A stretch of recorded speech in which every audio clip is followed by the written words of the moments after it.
Nandito na yung mga kapatid at talagang nagsisimula na talaga itong rallying ito na isasagawa ng Iglesia ni Cristo. Dinagsa na ng tao.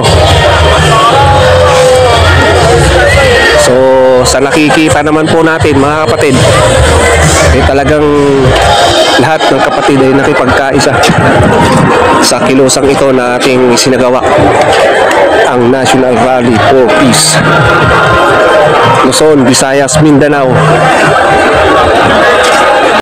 Ang rallying ito ay para sa kapayapaan, pagkakasundo, hindi pagkakagulo. Napakasaya ng mga kapatid, kahit sa magdamag walang tulog. Talaga namang may pakita lang po ang pagkakaisa para sa kapayapaan ng ating bansa. INC is for unity. Ganito ang rally, hindi magulo, hindi yung sigaw ng sigaw. Talagang organize yung rallying ito. Rallying ito hindi lang dito sa parting Luzon, Visayas, Mindanao ito mga kapatid, para sa kaalaman ng lahat.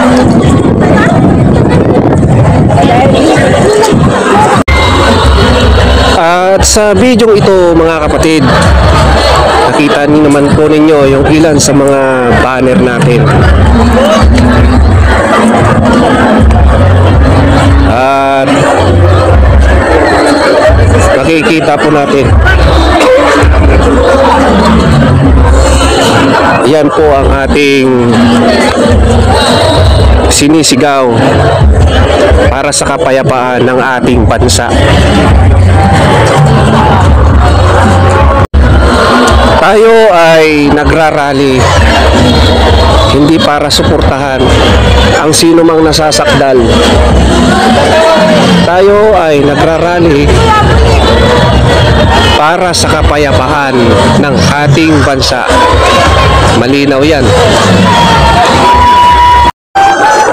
Bayan ang asikasuhin, hindi sariling mithiin.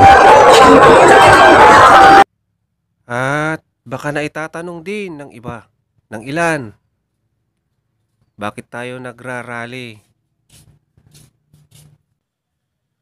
Sapagkat sang-ayon tayo sa sinabi ng Pangulo ng Pilipinas na magkaisa tayo. Walang sino mang politika o politiko ang nag-udyok sa rallying ito. At walang politikong involved sa ginagawa po nating rally.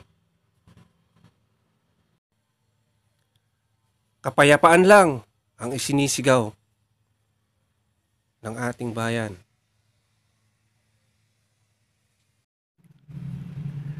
Aming kahilingan, kapayapaan ng bayan. Problema'y lutasin, huwag palakihin. Unahin natin ang bayan, huwag bangayan. Mga kapatid, mga kaibigan, hindi ko na makita yung sarili ko kung nasan na ako rito. Tuloy-tuloy na yan mga kapatid, mga kaibigan. Samantala, nandito na po ako sa Quirino Grandstand, Bantay, Ilocos Sur, o dito sa malapit na rito sa Bigan City, Ilocos Sur. Isang buhay talaga yung pagitan ng Bantay, Ilocos Sur at Bigan. Ito yung pinaka-Quirino Grandstand dito sa pinagtatayon ko. Sa pagbubuo mo sa venue, hindi na sila makakabot sa Quirino Grandstand. Bulyong ng tao. Hindi mo na makikita sa Quirino. Balikan natin ang ating mga kasama sa Quirino Grandstand, si Wayne de la Fuente at si kapatid, mga kaibigan, hindi pa po ito yung talagang volume.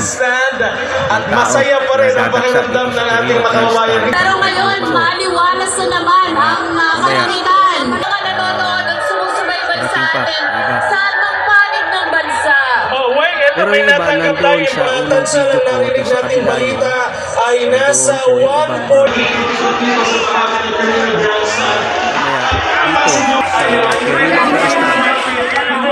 Dito po lahat. Tagpuan sa Quirino Grandstand, Bantay, Ilocos Sur.